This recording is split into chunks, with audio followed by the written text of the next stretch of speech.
The Fun Guys.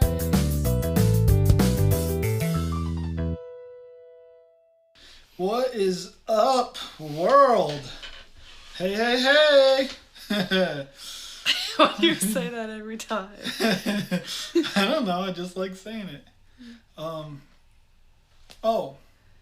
I meant to tell you that I saw that big piece of lint you threw away. You know what we use that for. You can't be throwing that big lint away. Okay? You already have a whole bag of lint. Why do you need more lint? You're going to catch the house on fire. You never know when you're going to make a bonfire. And it's always good just to have more lint. So. When you got a whole gallon plastic baggie full of lint above your washer and dryer, I don't think you need any more. Jack literally takes every piece of lint off of the thing in the dryer he stuffs lint it. Trap. Okay, it's lint trap. To put in a plastic baggie above the washer and dryer to save and hoard for the 5 bonfires that we have. I mean, it works. It makes the bonfire go. Oh, I had another thought, okay, because I'm not really mad about that. But my other thought is this. It's, so for our wedding, at our ceremony, we should do the live fungi episode. Yes. Yes. Wouldn't that be sweet? Oh, what will we talk about? Well, it's in springtime. We have to do the spring theme. Oh, we're not doing an hour of our wedding. No, it doesn't have to be an hour. We're not gonna. Maybe if we got paid for this, if this was our job and we were we gotta work on our wedding, but even then, I have a full-time job. I'm not gonna. I would take the day off of work to go to my wedding. You take the week off work. Okay, the week, whatever. Yeah. But you know what I mean. Take a week. Well, so was Yes. I. Maybe even 2. Maybe even 2. Maybe even a whole month. I'm just gonna quit my job after my wedding because you're gonna be there to support me, right? Well, you're but there if I quit my job and you quit your job, how are we gonna have an income? How can anyone support anyone? But you're supposed to be there through the bad times and the good times. Through the thick and thin. Right. I understand that, but so I'll stay there. We wouldn't have any money. We would be homeless together. Well, I've been saying this for the longest time. We should just get some land, a couple of acres, and just put a tent out there. Okay, anyways. How was your day? It was good. It was productive, right? Yeah, it was real productive. Went outside, did some yard work. Mm-hmm. Then I made dinner. And we had a weird science experiment for dinner. Yeah. You should tell the folks about that. It was very odd. So I was making veggie burgers with asparagus on the side, right? So put the asparagus in the pan, and then I was like, ooh, let's pepper this up. Put some butter, some lemon. I almost choked on the asparagus. That's not my fault. No, I didn't say it was your fault. I'm just saying I almost choked on it. Okay, but that makes it sound like I made it gross. No, you made it. It was fine. It's just they're so stringy. Okay, so anyways, this is my story. You put the butter on it, and then I was like, ooh, I got some lemons that have been sitting around, so I'll cut some lemons up. And then I was like, oh, even better. Let's put a little garlic on there.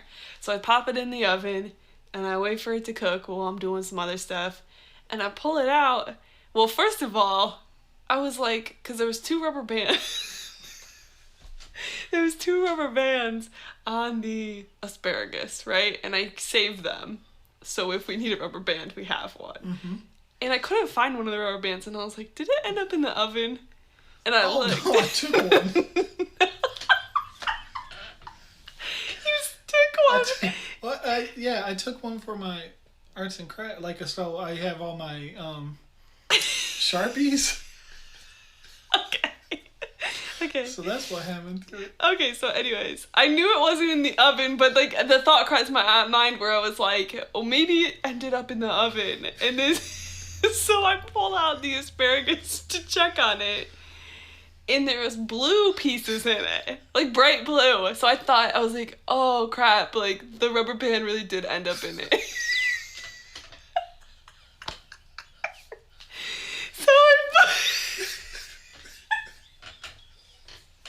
So I picked it up with a fork because it was like bright blue. You saw it, Jack.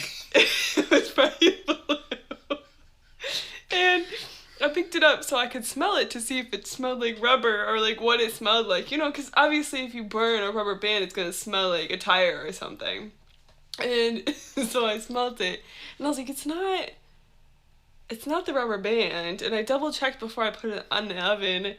And so then I was like, I don't know, like this is really weird. It's just on the pieces of garlic. So I Googled it and it said that garlic interacts with acids, so like the lemon, and it will turn blue when you cook it.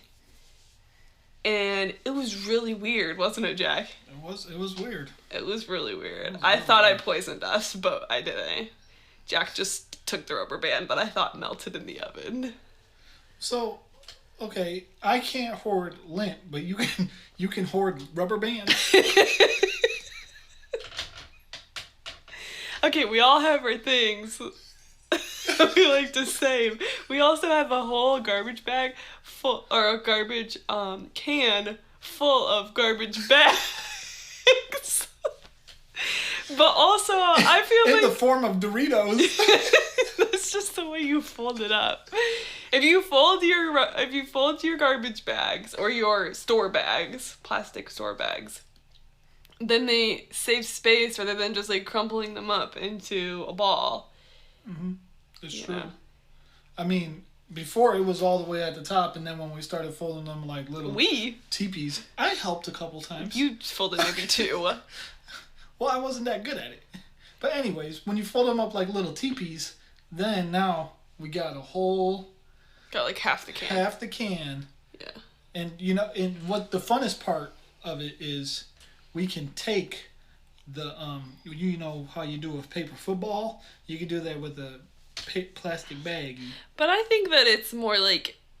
I see it as like eco-friendly. So like all of these bags are from before, or it means occasionally I'll get a bag from the store. I try not to.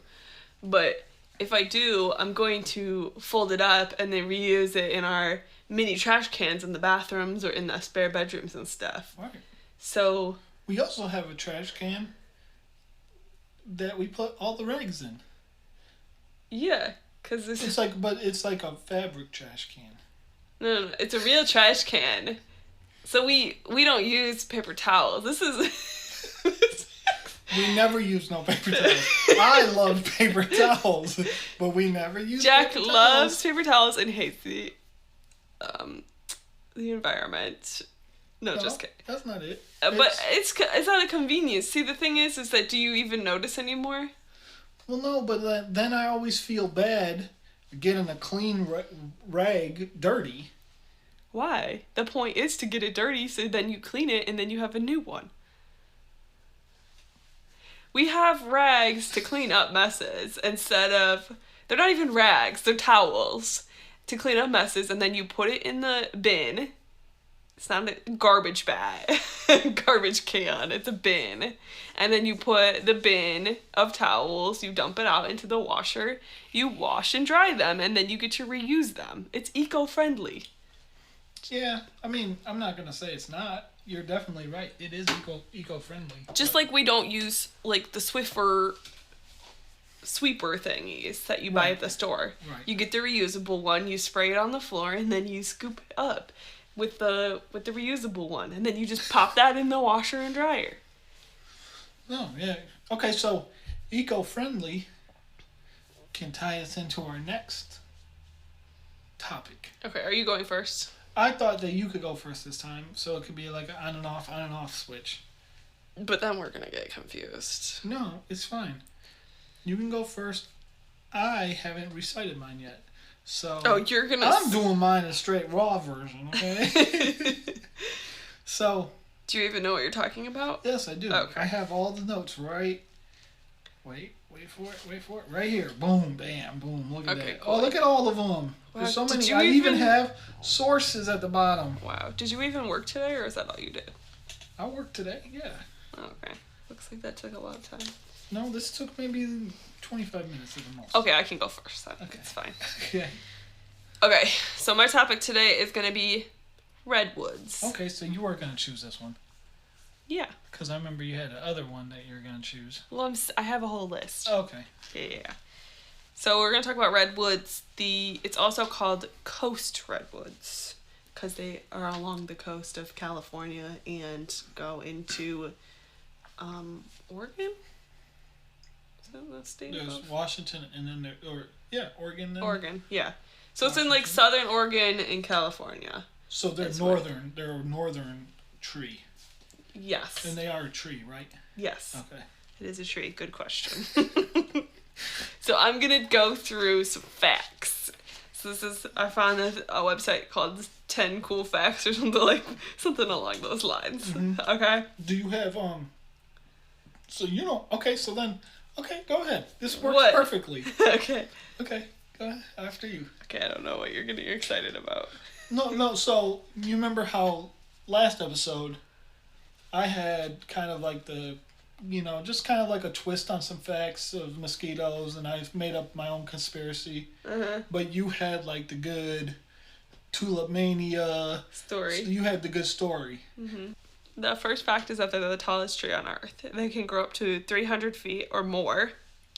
And compared to the tallest pine, which is 268 feet. So that's pretty big. But the redwood is even taller at 300 feet or more. Is it? I mean, I know that we're just going with the first fact here. Yeah. Is the redwood? Is it like a completely straight? Google it. Look it Okay. up. Okay. While I Google it, you can go on to fact number 2. Okay. And then you can describe what it looks like to the people. Okay. So at 300 or more feet tall, its root system is actually only 6 to 12 feet deep. Oh, that ain't a lot. I know. Other trees in the forest help to support and protect the redwood in its growth. So, like, the redwood can't really stand by itself, because it doesn't have a good root system. So there has to be other trees around it, whether that's a redwood or other trees in the forest, to protect it from, like, wind or other natural disasters or whatever is coming Okay. its way. It's kind of got like some friends. Yes, it has friends. Shelter it. And they hold hands, and we'll get to that. Oh, this is where we're at. Okay, yeah. So redwoods actually use their root system to connect to other trees for strength. Oh. So that's how they hold hands. Okay. So like from what I'm looking at a tree that looks really big, and then I'm looking at the redwood, and the redwood is just straight towering over this little baby tree. Let me see it. Oh, yeah. But those might be smaller ones. Yeah, this doesn't even look like it's 300 feet because like you can look at the flowers here and scale it. But I mean that tree looks like it would be big. Mm-hmm. That tree like looks a like it maple would or be something. big, and then that one's just huge. Mm-hmm. So it's kind of good that they, when they're in a cluster, they're tying the knot with their roots. Mm-hmm. So Right, they need to in order to survive, which obviously it's helping them because they can survive and grow for so long. Mm-hmm. Okay, this goes into the next one. So fact number 2 is that they're almost as old as dinosaurs. Like as far as what? So they've been around for approximately 240 million years. Okay. Okay. If you believe in the If you Earth believe is that old. Yes, if you believe those things. In the last 150 years, humans have impacted and reduced the number to only 5% of what it once was due to logging? Yeah, logging. And development. So basically, people are using the redwoods, which we'll get into later, to develop and build with. Well, it seems like if it's if it's so, is it strong wood? I'll tell you later. Okay. Okay. It has other, I'm sure that it is strong because it has to be so tall, so like it has to support itself in some kind of way. But there's also other good aspects to the wood for building. Okay. But we'll get to that a little bit later. That's in a different fact. So number 3 is the oldest living coast redwood is at least 2,200 years old, but some may be older. So this is like the only one that they know of. Dang. That's that old. Okay, number 4. Most redwoods we see are second growth, which is only 50 to 150 years old. They put this... What? Second growth. What's second growth? Would that be like a baby? Yes. So it's like second generation. Yeah. Yeah, basically. So, and their max life expectancy is to 150 years or whatever, or? Are you talking about like an average? Well, I mean, that's just how old they are. So, like, whatever redwoods was from the past, now they decided to produce or reproduce, and the most known oldest of their kin is 150 years old. Yes, I believe I get what you're saying, and yes. That's crazy. So it'd be like the next generations after the originals are, only 50 to 150 years old, and that's called the second growth. Okay. I thought it was funny because they put it in human years, so they said age 2 to 6 in human years. So it's a little baby. Yeah, so the 50 to 150-year-old second growth is actually only like a toddler in compared humans. To yes, the redwood age. Right. It'd be like having a 2-year-old next to a 99-year-old. And the oldest was like 2,000 something years old. Yeah. Dang. That's a long time. Yes. I mean, that's why you just keep growing, I guess. So they live off the coast of California to southern Oregon. And that's their last natural habitat. They've been planted in other regions, but it's not like ideal because the redwood enjoys fog to stay hydrated for like maximum growth. Okay. So like how like Washington and Oregon and all of the like Northern California is known for being pretty foggy. Right. So that's why they. It's ideal for them. Yes. Well, where would it like? I feel like even if it was foggy, they would still go up and over the fog. I'm sure there is like some that people have planted in other areas because that's what it seemed like they has been planted in other areas, but it doesn't thrive as well in those areas. Like they're saying it's in the last natural habitat, so you can plant them somewhere else, but it's not in its natural habitat. Just like you can bring a frog home, but it's not in its natural habitat, it's in your house. I'm wondering if any of our listeners could tell us like at what feet in the atmosphere does fog stop? Oh yeah, that's a good question. Because I feel like fog is usually something that we see, and well, because here's the crazy thing is that on let's just say tomorrow, I could wake up, about to head to work, and I'll see the fog from the lake, see the fog from the mildew or whatever in the grass, but it's at a level. Yeah, it's low. It's low. Yeah.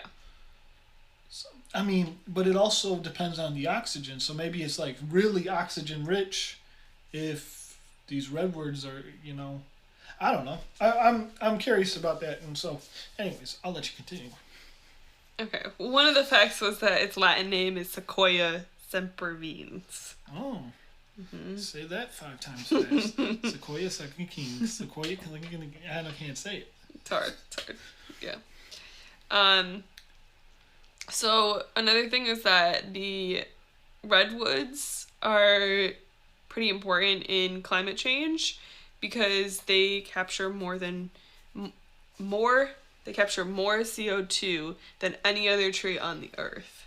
So all of the CO2 from like cars, trains, carbon emissions, whatever you're using, they soak it up.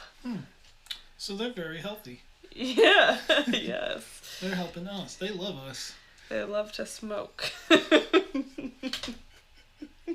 Is that considered? What if the trees were like the CO2 is, it's smoke. It is getting them high. And they're like like giving them a little buzz. Yeah, they're like, they're addicted hey Jerry, hey Jerry, you want to smoke today? you come on, you gotta be Jerry. Oh, sorry. Okay, so say it again. Hey Jerry, you want to take a smoke today? Yes.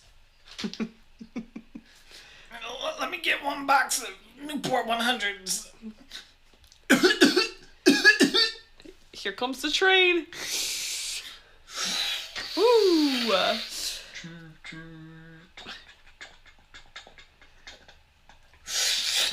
Oh wee! That was good. Smoke. Okay, Jerry, we're gonna cut you off there. Okay. No more Jerry. Okay, so because the redwoods soak up all the CO2, like it's such a nice, rich environment. Why are you still laughing? Nothing. I'm just...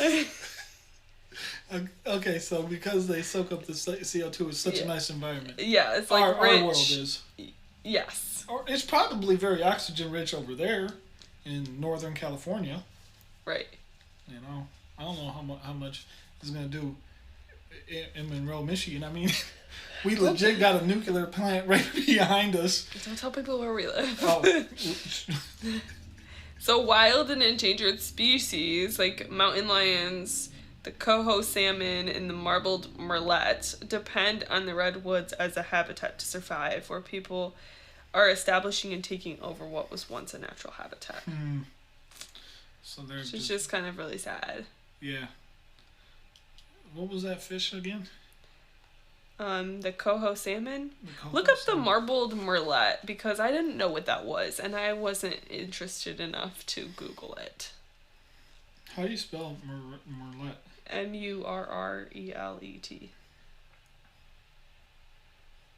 Murr. ELET. That's not a... Oh, you know what? This is that internet connection for you. Okay, okay. Here we go. The marbled murrelet. Is that a turtle? It's like a little duck. Oh, interesting. Or like a seagull or something. Yeah, it's like a bird. It looks kind of like a weird duck. It looks like a You ever made a marbled cake? So that you mix. You're asking me if I've ever made a cake before? You mix the chocolate with the vanilla yellow cake, and then it swirls around. It's like the duck version of marbled cake. There we go. But would it be considered a duck or would it be considered a murrelet? I'm saying if to give people an image in their head, imagine a marbled cake on a duck. Okay. Okay, so they don't have to Google it, but you could. So these animals, we're just over here trying to build everything we want. Yeah. But they're... Yeah, because people like to use the redwood wood to build because it resists insects, fire, and rot. Oh! So that's why people like to use it. Okay, so... Because... Well, maybe that's a really... I mean, I wouldn't say it's a good thing that, we're using it. But the thing is that there's a lot of wood where invasive species, going back to that topic from last week, invasive species have come in and they've, destroyed, like tiger wood or whatever. Well, is the tiger tree, you ever heard? I think it's called something like that. Tiger wood tree or something. Well, a little beetle came in and completely wiped out of all of them out in Clark Park, Southwest Detroit, and you know, so they started spraying the bottom of the tree with this yellow pesticide thing or whatever, and you knew which tree it was, you know, because it had the yellow around it. You said the bug lived in the trees? This beetle, it would like, but it was an invasive species, and I mean it's just like it was such a, you know, a unique thing to Detroit to have these trees, and then a bug came and destroyed them. Yeah. And but I think that's, and you know, the same with like, you know, I've heard people talk about they're taking their guitar apart and there would be a beetle pop out. Ooh. You know. Weird. So I guess redwood is like I mean, I feel like if you're making a guitar with some redwood, your guitar is probably going to be like top of the line. Yeah, probably. I mean, anything's gonna be top of the line if it resists insects, fire, and rot. Like, that's why people want to use it for their house, because, you know, you're not gonna have the normal issues that you would with a house that's built with other wood. Mm-hmm. You know, especially fire. Like, if your house can't burn down. True. Well, I mean, there's other parts that are flammable, but, you know, if the structure is resistant to fire, then you still got your house if the whole thing burns down. 4 walls. You know, yeah, right. Maybe you need to replace the insulation, but you got 4 walls. Right. So, people are being greedy with it, and I think it's sad, because who's telling people that they deserve that? Nobody. Or actually, other people are telling people that if we could plant, could use it. I feel like there needs to be some give and take. Like, yes, these things are great for us, but if all we doing is taking, and without giving back, right, then eventually we're just gonna destroy some. And I mean, I know. So the redwood forests or whatever, they, you know, look beautiful, but I mean, I'm sure that I could find like a comparison between before and after, you know, how it looks today versus how it looked, you know, with deforestation 60 years ago or something. Everybody taking them to build their houses, or taking the wildlife away, like these mountain lions and salmon and the marble duck. They don't have any place to live. Mm-hmm. And like we talked about last week, that affects the whole habitat of in that environment. Right. So this was kind of a sad story, but if you can look up a picture, because they're really cool to look at and really beautiful. And I've seen pictures where people would, like, you know, take it up, picture from the ground up, and it just looks like it never ends. Alice in Wonderland, kind of, like crazy. So if you are interested in trying to help the redwood forest recover, you can do a couple different things that I'm going to talk about. So you can donate to the Semper Vines Fund. So that's SEMPERVIENS. You can use redwood alternatives for building. So, you know, you can use wood that's been treated. Use other wood and... Oh, so they have alternatives. I mean, there's wood in the world, you know, or there's, you know, people are doing things like 3D building their houses with plastics, and, you know, there's other things to use besides redwoods. You know, there's not going to be a one and done deal with anything, you know. But at least if to reduce some of the deforestation, use other things to build. Educate yourself on deforestation. Plant a tree in your own yard. And then use it to build your whole house. Just kidding. And then try to leave wildlife and natural habitats intact. That's right. So... don't be just taking things out the forest. Take only pictures, leave only footsteps. So, yeah. I think it's important to just go enjoy nature and not think I have to take everything home with me. I don't need a pebble from the beach. I don't need a stick, or I don't need this little bird I found on the ground. You know, like people... The fish bones that have been washed up on the beach. You know, you don't need a seashell from the sea. Like, instead of worrying about what you're going to bring home with you, just enjoy the moment and who you're with and what it looks like. Because if you keep taking things, your grandkids or your kids aren't going to know what that view looks like anymore, or what the world is going to look like in the future. True. Well, so that ends your segment? Yeah, I know. I'm kind of sad. I hope you have something a little better. Oh, I have something great. I have something that's going to cheer some people up, I think. Okay. So mine is on octopus. Now, there's when you're talking about octopus, plural, you can say octopi, like the fun guys, or you can say octopuses, which both can be used. So I'm going to use octopuses when I'm talking, because octopi, it makes me think of pie. It's like cacti. Right. Why can't we just say cactuses?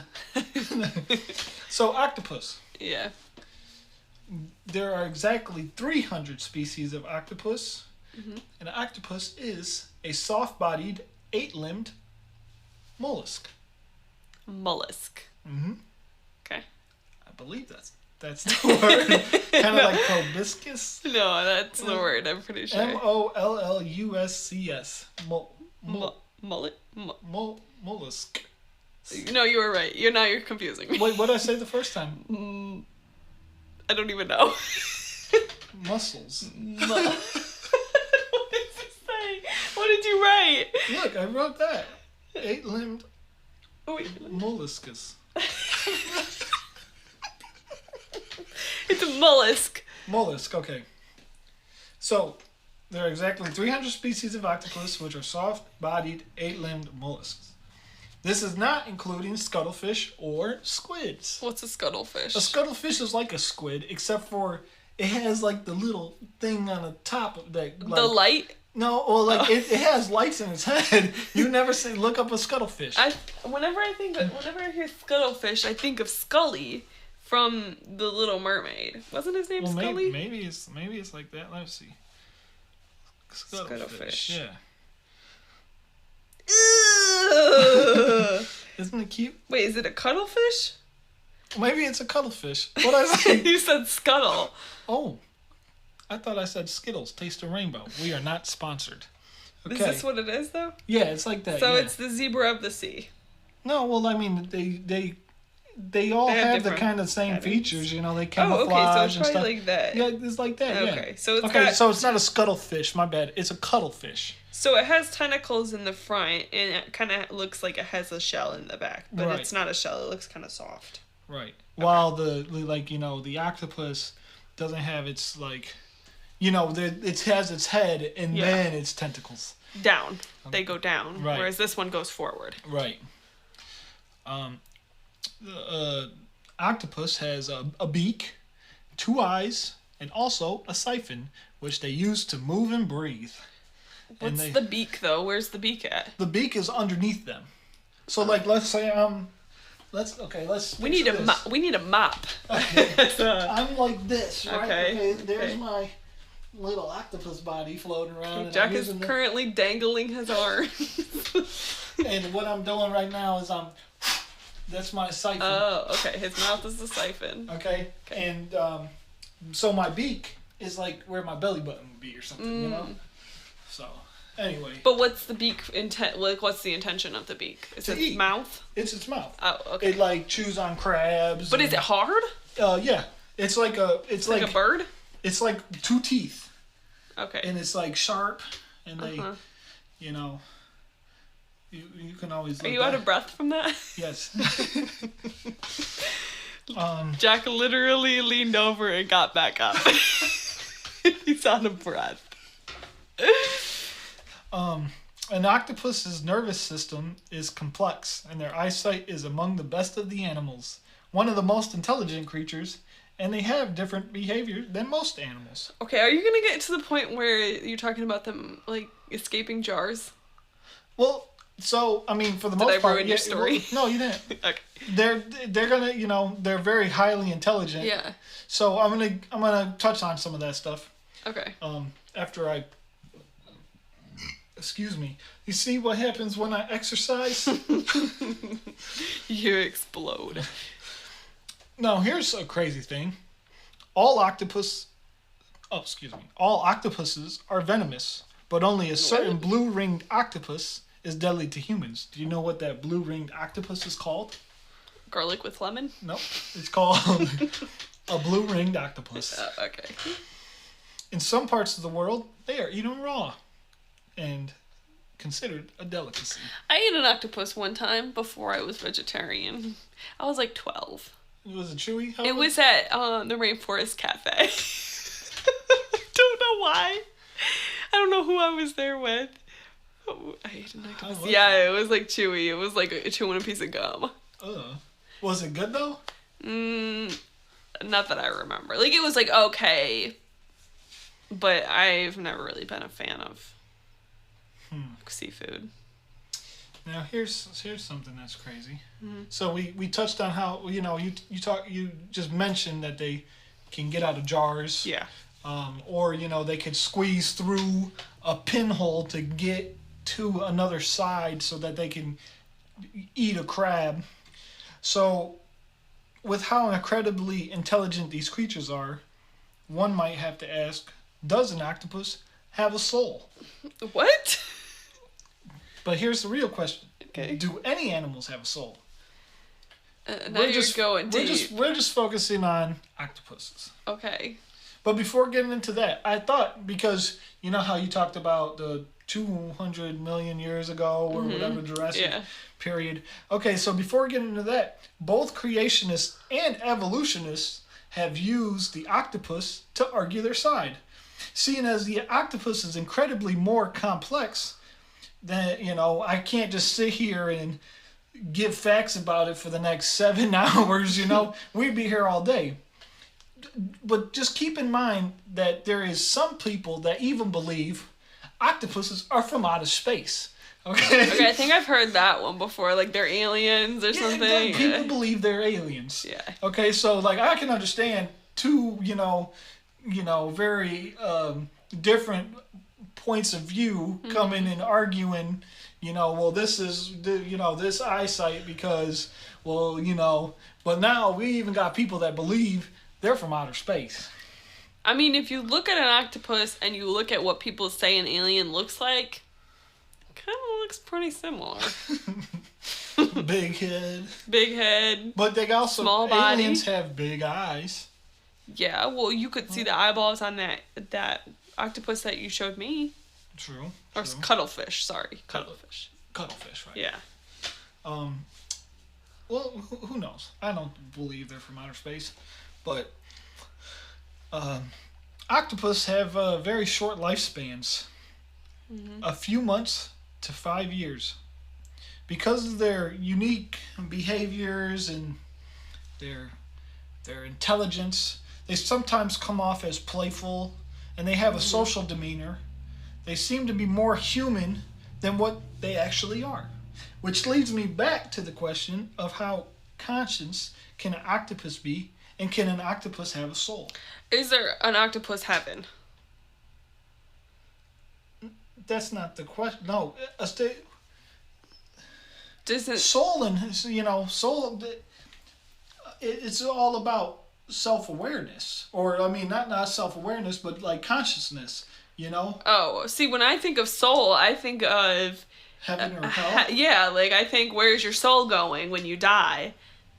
Well, so no, soul's a lot more deeper concept, and I don't really want to get into that with but being that this is a nature podcast. See, that's where I thought you were going, and I got a little philosophy, nervous. or of soul.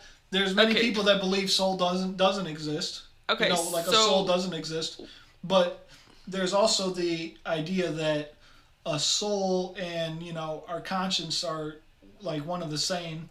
That like if I hear a song on the radio, I say, oh, it touched my soul, it changed me, et cetera, you know? So with this, for the octopus, you're saying, what is their consciousness level? And are they conscious of what they're doing? Do they know right from wrong? Is that kind of what along the lines? Yeah, you know, it's... Okay. So, because I'm going to get more into it, I haven't... Well, so there's a movie or a documentary on Netflix called My Octopus Teacher. My Octopus Teacher. Yes. Okay. And it shows a diver eventually becoming friends with an octopus. Mm-hmm. And the diver was able to get a glimpse into the octopus's daily life. Hunting, encounters with sharks, playtime, and eventually the untimely death of it after it's laying eggs. Do they all die after they lay eggs? Yes. That's why they have such a short lifespan. Oh, okay. I believe even the male dies once he,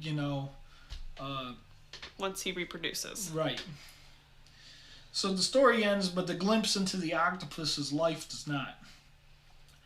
While interacting with this octopus, one can make the argument that these creatures have individual personalities. Mm-hmm. Seeing as an octopus's tentacles have many neurons that they are able to smell and taste as well as touch, that the tentacles also have a mind of their own. So they learn very quickly in their short life, and that the observations of one watching how an octopus hides from predators or catch prey is astounding. I think that all animals have their own personalities. Like before we got Basil, I didn't know what Basil was going to act like, but I knew like the general mood of a rabbit. Mm-hmm. You know?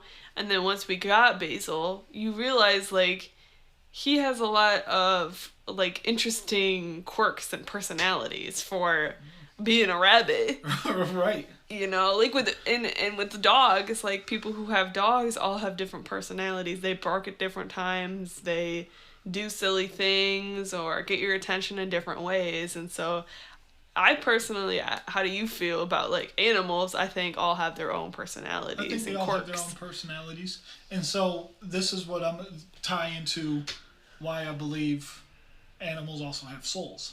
Okay. While not all octopuses would interact with this diver or other humans the same way, mm-hmm. This octopus let one follow along its every move and be all buddy-buddy with it. Mm-hmm. And I think that that's like cute, that this octopus would do that. Mm-hmm. He built a trust with him. Right. Which leaves the question, since octopuses are very unique creatures, could they have souls? I'm not a scientist, but I believe they could, as well as any other animal. See, watch as dogs behave mm-hmm. when they know they're in trouble for, I don't know, chewing up the toilet paper during the toilet paper crash of 2020. That was a crappy situation. No pun intended. Okay? You tried too hard on that one. Or how cats behave, or excuse me, how cats can cuddle up to you one minute and disappear into the shadow realm in the next because they want to be left alone. Mm-hmm. It's a lot like humans. And even the animals we don't know much about still have something we can share in common. Eating, sleeping, etc., etc. So to answer the question, I do believe octopuses have souls. And I believe that because they have individual personalities, just like human beings. So how does an individual personality connect to a realm of consciousness? Well, they're fully aware. Octopus would know that if I was to show up in their domain, mm-hmm. well, that's something totally. That's not an octopus. That's what the octopus is thinking. Mm-hmm, He's either predator or prey. Yeah. I don't think they think he could be friend. Yet you have this example of an octopus becoming friendly with this diver from the Netflix documentary. So I think that they like that concept, which, it's like human beings, like I feel like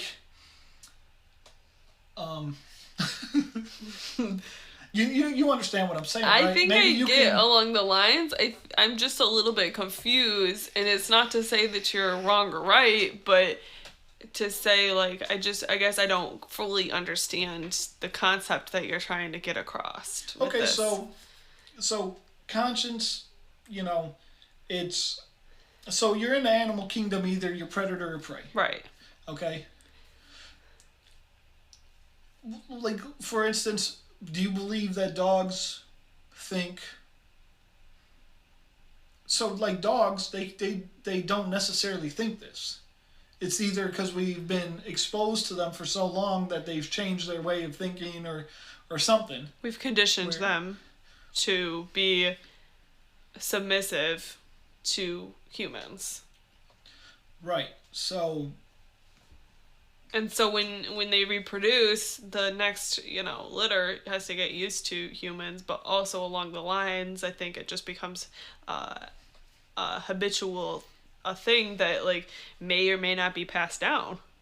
But then it's crazy because how often is it that humans interact with dolphins? Yet dolphins are very friendly. Yeah, but there's also conditioning and training that you can do with animals to get them to like you. Like, again, with Basil. He didn't like us when we first brought him home, but we conditioned him to come when we have a banana in our hands, you know? But do you believe, but he's still conditioned to run from us when we enter the house. Right. So he still has animalistic instincts, but he's also conditioned to know that we are like good because we give him things, and he knows when the refrigerator opens that he's going to get something, or he thinks he's going to get something. Right. Well, like I said, this is the raw, I just took some facts and I asked some questions, and I think that now the listener can determine. And you know what? Like I said, there's many people who believe that soul doesn't even exist, and that's fine. I think that soul has a lot to do with the conscious mind. I think that,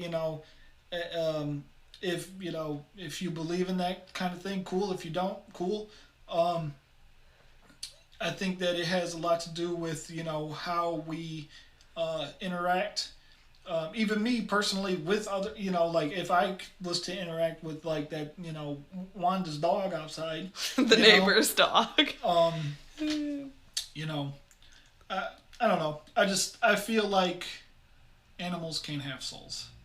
If, that wasn't just a concept or whatever. I feel because in this instance, a diver became friends with this octopus, and this octopus was letting this diver be his friend rather than just predator versus prey. And I think that's kind of like an opening into something. So I think I definitely agree with you. I think that animals can, I don't know if I would necessarily call it a soul. I think that they can connect with people just like people can connect with animals. But I think there's also a little bit of science behind that with conditioning and, just if you're with somebody or something every day, you get pretty used to it, and if you're with an octopus hanging out in its lair. An octopus garden? Then. You know that song by... No. It's like, Octopus Garden Under the Sea. Wait, what? Oh, man, it's something... Anyways, not trying to get copyrighted strikes. It's a Beatles song. I believe it's called Octopus Garden. We'll listen to it when this is all done. Okay, yeah. If you're in the octopus garden every single day, then the octopus is going to be like... okay, like, I can trust this person or I can trust this other creature to be in my area because I know they're not going to harm me. Mm-hmm. But that can also cause, for humans, trauma. But that's a whole different podcast. Yeah. That's the social work podcast. Anyways, it was a good... nice little story. It was interesting, right? Yeah. Okay. It was. I got my sources. Wikipedia. I got more than that. Oh, okay. I got like 4 while you got 1. Yeah, I only needed 1. Got all my facts from one place. Anyways, thanks for tuning in, and remember to tune in next Monday for episode 4. Please remember to like, subscribe, and comment below. Comment below your favorite time frame. Comment below Your favorite topic. Your favorite topic. We got a couple ideas. Ideas. Feel free just to say hi. Give a thumbs up. Thumbs up. Give a heart. Let us know we're doing a good job. Oh, we're doing great. Because we have... Carly loves us. She said, "Woke mosquitoes," and put the dead emoji. Remember that? No. When you said woke mosquitoes? What? Woke mosquitoes? Oh, yeah. Woke mosquitoes. Yeah. Today we got woke octopuses trying to escape and have souls. 1, 2, 3. Bye! The fun guy.